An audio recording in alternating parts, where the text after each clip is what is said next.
juga sudah ada. Artinya teknologi sudah ada sebetulnya. Bukan suatu hal yang tidak mungkin. hal yang baru, tidak mungkin. Betul. Baik, Mas Nirwono Yoga, kita nanti masih akan membahas lebih lanjut lagi dan kembali kami akan ajak Anda pemirsa untuk melihat bagaimana situasi terkini di exit tol Bekasi Barat bersama rekan kami Maksanuddin Kurniawan di sana. Maksanuddin, silakan. Ya, Ken, selamat malam dan pemirsa TV One.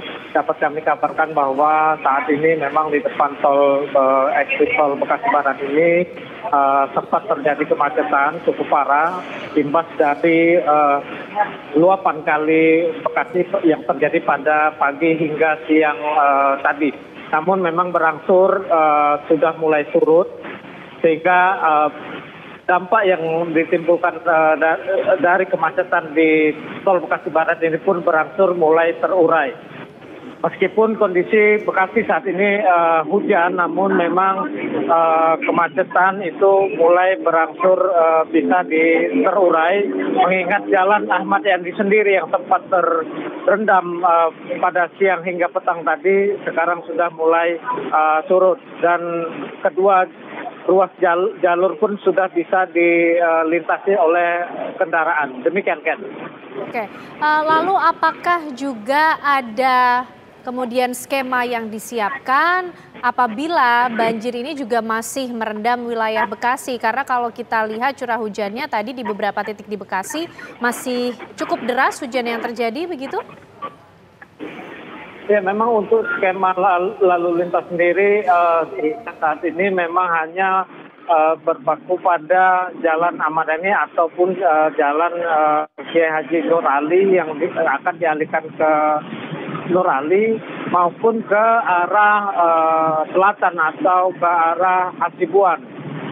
Namun memang saat ini tampak hanya kepadatan biasa sudah mulai terlihat normal kembali, meskipun di Jalan Ahmad Yani sendiri masih agak tersendat akibat dari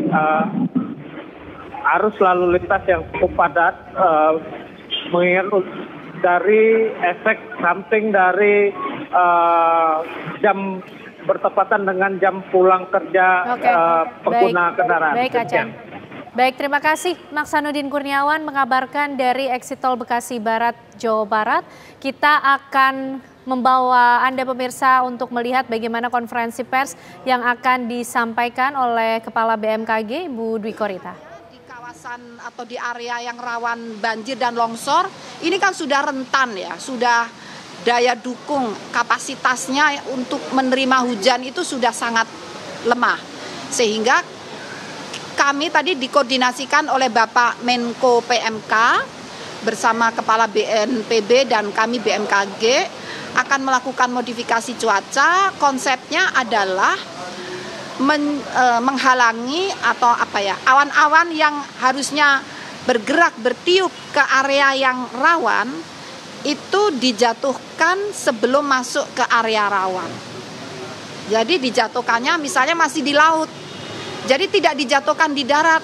Nanti banjirin yang di darat, ya kan? Jadi dijatuhkan di waduk atau di laut. Itu konsepnya seperti itu. Karena kalau di darat nanti banjir di tempat lain. Nah, kenapa begitu? Kalau tidak diturunkan di sebelumnya, maka awan-awan itu akan menggerombol berkumpul seperti yang kemarin terjadi itu kan kumpulan awan hujannya itu kalau kita lihat dari satelit luasnya itu jadi awan tuh hampir seluas wilayah Provinsi Jawa Barat. Jadi Provinsi Jawa Barat itu dari satelit itu udah tertutup awan gitu. Bahkan sampai ke Lampung, Palembang itu. Jadi jangan sampai awan tuh tumbuh sebanyak itu sehingga masih datang sedikit turunkan di laut, datang sedikit turunkan di waduk atau apa. Jadi konsepnya seperti itu. Mohon doa agar dapat berhasil. Rencananya ya dicoba dulu sampai tanggal 8. Bapak Kepala BNPB menyampaikan demikian dan nanti kami evaluasi bersama. Begitu.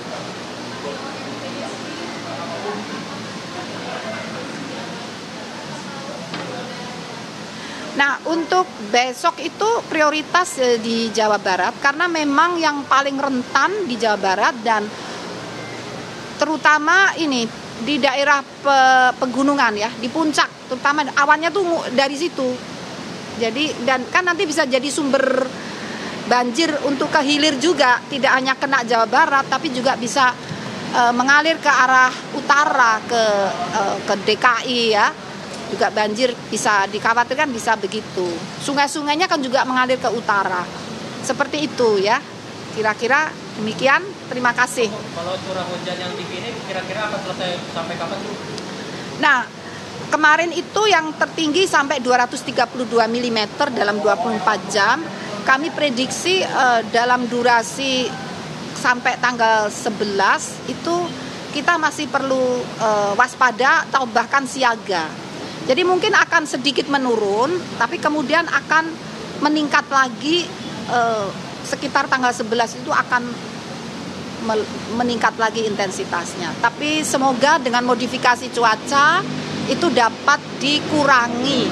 Upaya itu bukan mencegah hujan, tidak mungkin. Insya Allah mengurangi intensitas hujan. Seperti itu. Itu juga yang mana? Jawa Barat atau Jabodetabek? Jawa Barat, Banten, DKI, Lampung, termasuk sebagian Palembang. Bahkan Bengkulu kena sedikit. Ya, seperti itu.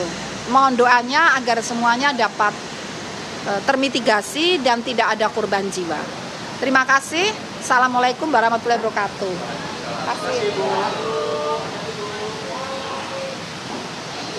Baik, itu tadi pemirsa yang disampaikan langsung oleh Kepala BMKG Bu Dwi Korita. Mas Nirwono Yoga nampaknya sudah dipilih modifikasi cuaca ini untuk mengatasi banjir yang terjadi hari ini, yang kita hadapi hari ini. Artinya kita bisa bilang ini untuk bisa mempercepat proses surutnya air di titik-titik yang terendam banjir dengan cukup tinggi? Ya, ini lebih kepada mendistribusikan curah hujan ya, sehingga intensitas hujan yang akan masuk ke wilayah baik itu dari puncak sampai ke Jakarta itu menjadi turun karena tersebar merata. Tidak di satu titik. Kalau kemarin kan satu titik daerah puncak, hujannya deras ya, lebih dari 230 tadi, sehingga air yang mengalir dari puncak ke sungai-sungai yang mengalir ke bawah, termasuk Ciliwung sama Pesanggeran menjadi tinggi. Nah, modifikasi cuaca lebih kepada mengatur tadi, mendistribusikan curah hujannya, intensitas hujannya. Tentu kita sangat apresiasi ya. Tetapi yang perlu saya catat di sini, perlu disadari bersama bahwa itu tidak menyelesaikan masalah banjir gitu kan.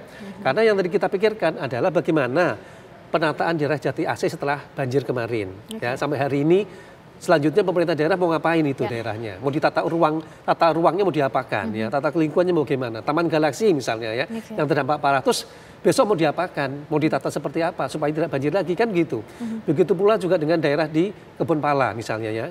Daerah Rawajati yang merupakan daerah Ciliwung, daerah Pesanggeran juga sama. Jadi PR berikutnya itu justru kita berharap dari pemerintah daerah ini informasi yang disampaikan oleh BMKG dan upaya yang dilakukan bersama dengan BNPB nanti lebih kepada upaya pencegahan. Tetapi PR kita adalah bagaimana pemerintah daerah menuntaskan persoalan pemukiman yang selalu terdampak banjir ini. Itu PR terbesarnya. Kenapa?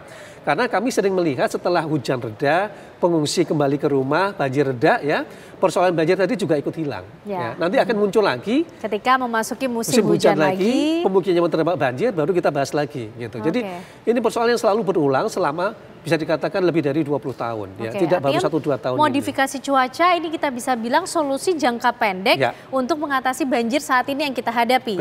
Tapi yang menjadi PR besar adalah nanti bagaimana supaya banjir ini justru tidak kembali terjadi. Bagaimana nasib dengan pemukiman yang hari ini terdampak banjir gitu. Itu soalnya bicara soal jangka panjang. Karena siklusnya seperti apa sih, Mas? Jadi kalau kita lihat misalnya banjir terdekat yang parah seperti hari ini tidak lebih di tahun 2020 ya, sehingga orang sering mengkaitkan dengan siklus 5 tahunan ya, banjir 5 tahunan. Dan itu betulkah seperti itu? Kalau kita bicara dari curah hujannya itu memang tidak beda jauh ya. Misalnya dikatakan Bu Korita tadi ya, itu kan curah hujannya mencapai 230 mm. Nah, pada tahun 2020 itu justru menyentuh angka puncaknya itu 370 mm per hari. Lebih besar ya, makanya dampaknya juga cukup signifikan di 2020.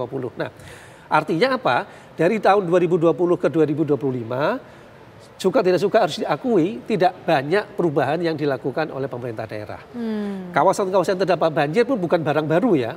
Mohon maaf, lokasi-lokasi banjir yang terjadi hari ini pun langganan banjir. Ya. Misalnya tadi perumahan dekat kali Bekasi, perumahan dekat kali Ciliwung, perumahan dekat dengan kali Pesanggerahan. Sebenarnya tidak ada hal yang baru lokasinya ya. Beruntung ini tidak terjadi banjir rob. Beruntung tidak terjadi hujan lebat di daerah Jakarta sehingga tidak terjadi banjir lokal misalnya. Artinya perlu ada upaya lebih serius lagi dari seluruh pemerintah daerah se-Jabodetabek saya katakan. Kenapa?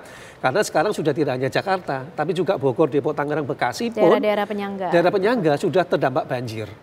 Suka tidak suka harus ada fokus penataan tata ruang dan juga pembenahan kota. Ada 3 yang menurut saya harus jadi pedoman utama. Pertama, fokus utama adalah banjir kiriman, yaitu menata seluruh perumahan yang ada di tepi bantaran kali. Di seluruh Bodetabek tadi, Jabodetabek. Kedua, banjir lokal. Jadi kalau kita lihat lokasi-lokasi yang banyak terendam banjir, perlu dipikirkan saluran drainasenya yang lebih siap untuk mengantisipasi banjir. Yang ketiga, ini juga penting daerah pesisir. Bodetabek juga ada pesisirnya ya, daerah Bekasi dan Tangerang kan juga ada pesisir juga selain Jakarta. Artinya juga harus mengantisipasi banjir rob. Yang lebih diwaspadai lagi adalah nanti kita berharap nanti BMKG dan BNPB juga bisa membuat simulasi perkiraan pada hari apa nanti terjadi banjir rob pada saat bulan purnama, kemungkinan banjir besar, banjir yang akhirnya terdampak kepada banjir lokal, dan yang ketiga adalah pada saat puncak juga musim puncak hujan yang tinggi. Artinya ada ancaman banjir kiriman. Kenapa? Kalau sampai 3 hal tadi terprediksi terjadi bersamaan, maka perlu upaya lebih serius lagi untuk melakukan mitigasi bencana. Karena tidak tertutup kemungkinan banjirnya akan lebih parah dari hari ini. Bisa dibacakah Mas Nirwono apakah potensi terjadinya banjir secara bersamaan itu akan kita hadapi dalam waktu dekatkah? Karena kalau kita lihat nanti kan sampai tanggal 11 Maret ini masih akan terus terjadi potensi cuaca ekstrim. Tapi dijawabnya nanti ya Mas ya, sesaat lagi pemirsa kami hadirkan jawabannya untuk Anda, tetaplah bersama kami di Breaking News TV One.